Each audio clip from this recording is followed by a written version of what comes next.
And finally, we got down on the ground. We had to line up in pairs. I was standing with my mother, who had the little baby in her arm, and behind me, my dear grandmother, who was hardly standing on her feet, and I don't know if she knew where she was or who she is, and my little dear sister next to her. And then slowly, that long, long line started to move ahead. Before we started to move, however, they took all the men, the little boys and old men, to another line.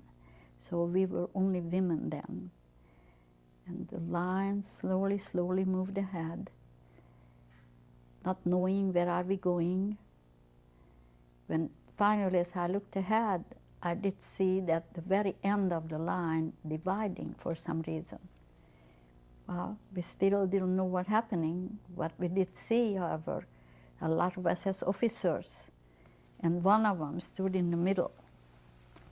And when our turn came, I looked up and I did see a young officer, shiny uniform, white gloves on his hand and a horsewhip.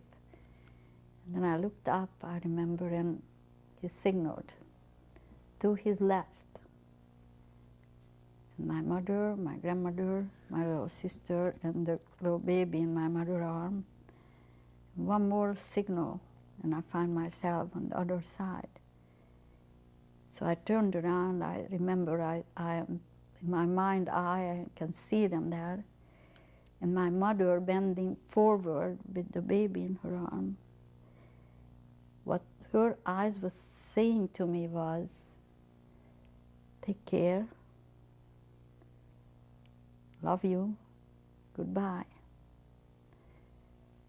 I didn't know that time that I will never saw them again, but I didn't ever.